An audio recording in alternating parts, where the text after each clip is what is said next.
Hello, people. Welcome back. And I didn't even think I would try. I did it again. This time, instead of a neat gadget, thought I would tell you a little story.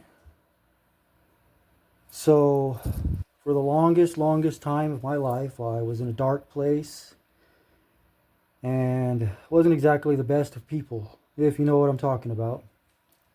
And about a year ago, that would be January of 2024, I thought I would try to find my way back into Jesus' life, if I could be get into Jesus' life again. So I asked for a Bible, and I made a very special request that it had to be an old Bible. It had to be a used Bible. It had to be one that was thrown away, that nobody wanted anymore. Because that's how I felt. Well, this is the one that I got. And I don't know, a lot of people tell me it's not a good one. I don't understand. I don't understand. I don't understand why. I know that I've had people tell me that it has something to do with oh my goodness, I can't even say it. Dispensation. Yeah, I'm going to butcher it every time trying to say it. It has something to do with different time periods or something to that nature. And I'm not really sure. And the confusing part is where I'm from, the area, the region that I'm in, is a lot of Baptist. And I think that's why this confuses me as to what is going on with people not thinking this is a good Bible. I don't know. I don't know what the deal is. I just know that I do appreciate that it's very old.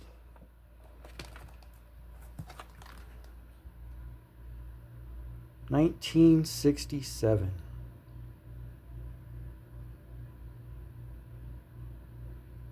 And this is technically the only King James version that I have in my possession. I have a total of 5 Bibles in my possession now because everybody kept telling me I had the wrong one, so I kept buying a new one. And I only paid 25 cents for this one at a thrift store. And I don't even know why or how. It was just a weird coincidence how it happened. That's why I've kept it. It's old. I like it. It's got some really nice maps. There's a lot of information in there, but again, I don't know how reliable it is. This was the receipt. And I've only had this book for about a year, less than a year. And the ink has disappeared. And it's been sitting right there where it was this whole time, so that I can have a receipt of where and how much I had paid for it. And that information is gone to me now. That's another weird thing. But I also have a New Living Translation, a new, what is it, NLV, an NLV and an NLT. Yes, New Living Translation and New International Version. That's the one. And also the one that I really fell in love with is this one, English Standard Version. I'm currently on the hunt to just every single one of them that I can get my hands on. That way I can't be told that I've got the wrong one anymore. This one, this English version, English Standard Version that I picked up, I actually walked outside to go throw some trash in my dumpster at my apartment complex. And it was sitting right there in the dirt. And I picked it up. And it makes me wonder if that's not the one I was supposed to get. Because the other ones that I have, they costed more than $1 each. And this one only costed me 25 cents. This one I found in the dumpster, next to the dumpster. Somebody had thrown it away. And It's gorgeous. It is. I can't believe that somebody would have thrown it away. But it is what it is, and it has a good home now. It lives right next to me everywhere I go. It has answers in there that I didn't know I would need. It's really interesting how it all happened. But the main thing is this one right here. I'm just really, really curious. What is the confusion? Why is it that some people don't seem to like this book? Its oldest copyright is from 1909. And I feel like that's got to mean something important. And this book has more in it than any of the other ones that I have combined. I just wish I knew what the problem is why it's not supposed to be, or it's not considered. I don't understand. I don't understand any of it, and I'm trying really hard. But I do like all of these maps that are back here.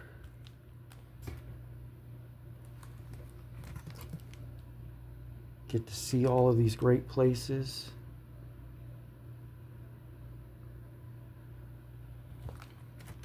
This is Jerusalem in Old Testament times. I'm not seeing a copyright date on this particular map.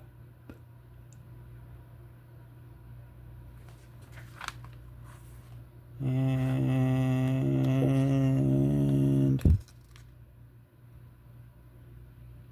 there's so many large maps back here. I remember a little bit from when I was a child. I don't know, maybe I was 10, maybe I was a little younger. My grandfather would take me to a church, and the books that they had at that church had the maps in them just like these, or similar to them. And I don't really know why.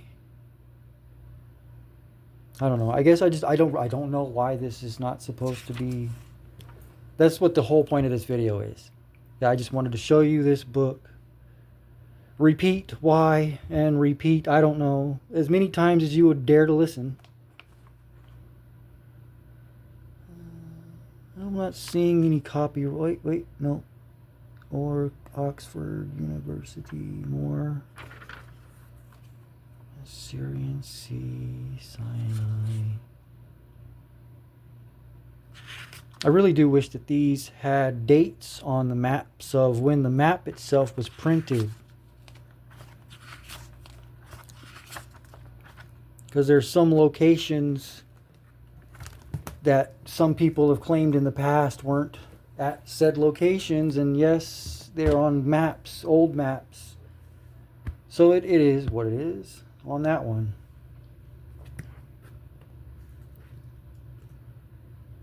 But this thing is so full of concordances. It came with this very plasticky old cover on it, and I may not be the world's greatest detective.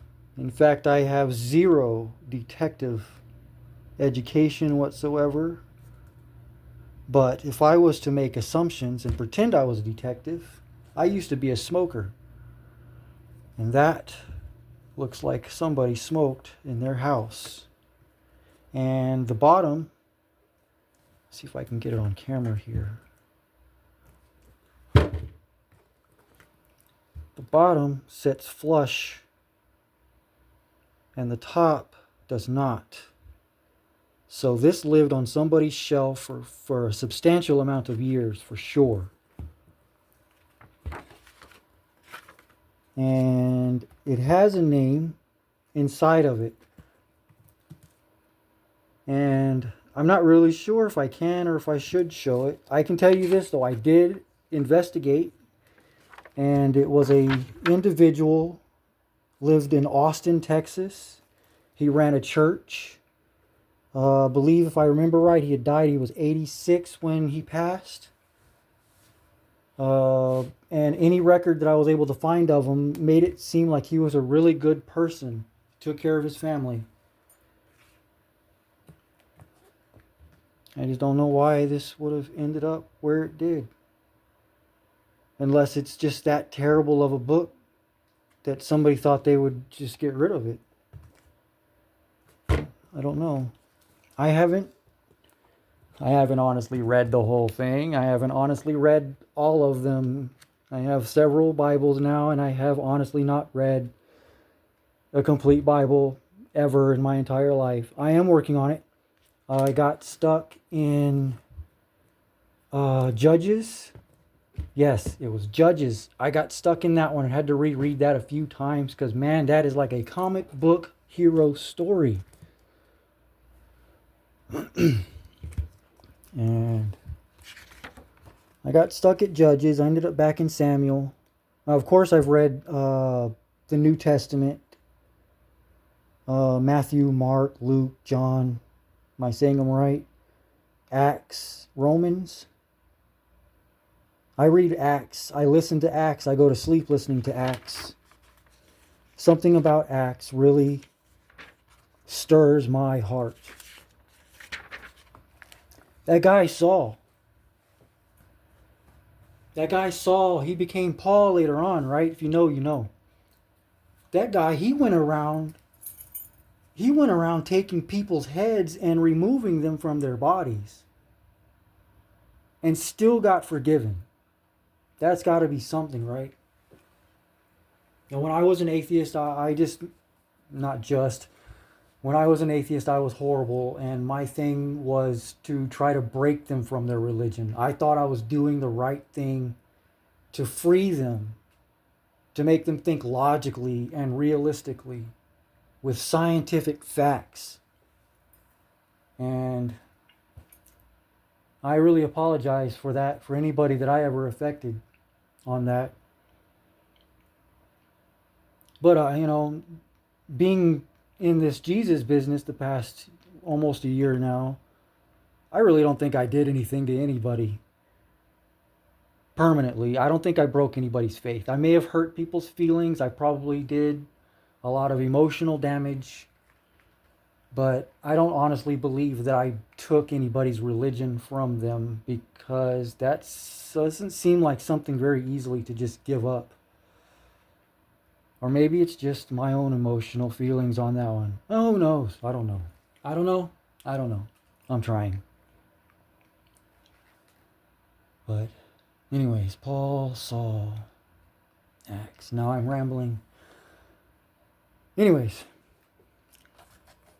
So, hey man, if you can do me a favor and you've lasted this long, can you please fill my head with any information you know about this book, or why it shouldn't. Maybe I'm wrong. I don't know. Thank you for listening to me say I don't know a few times. Thank you all, and y'all have a nice, blessed day.